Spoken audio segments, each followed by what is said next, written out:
무속인이 말하는 팔자 센 여성이 팔자를 부드럽고 복 있게 바꾸는 방법 3가지를 자세히 알려드릴게요.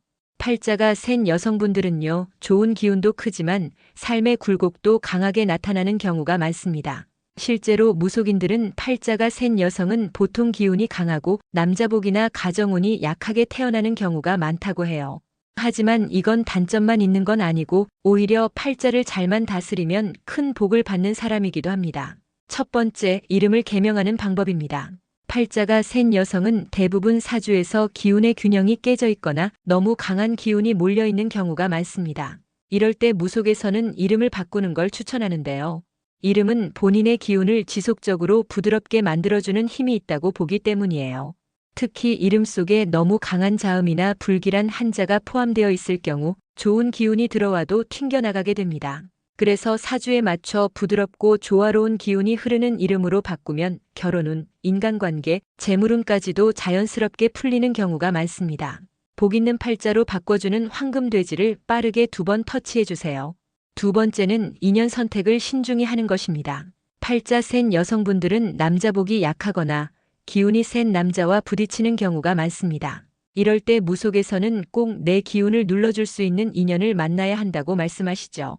즉, 나보다 더 센 사람을 만나면 싸움이 많고 너무 약한 사람을 만나면 내가 길을 빨게 됩니다.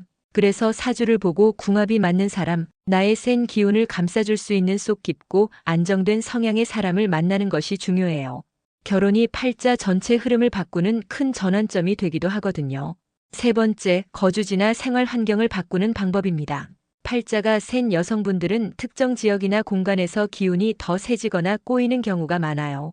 그래서 무속에서는 풍수적으로 안정적인 곳으로 이사하거나 집안의 구조나 가구 배치 등을 바꾸라고 조언합니다.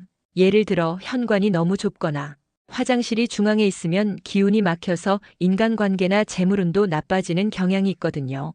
또 해외 이주나 지방 이동처럼 물리적 공간을 아예 바꾸는 것도 팔자 흐름을 새롭게 만드는 데 큰 도움이 됩니다. 실제로 팔자 센 여성 중에 고향을 떠나 외지에서 성공하거나 결혼운이 트이는 경우도 굉장히 많아요.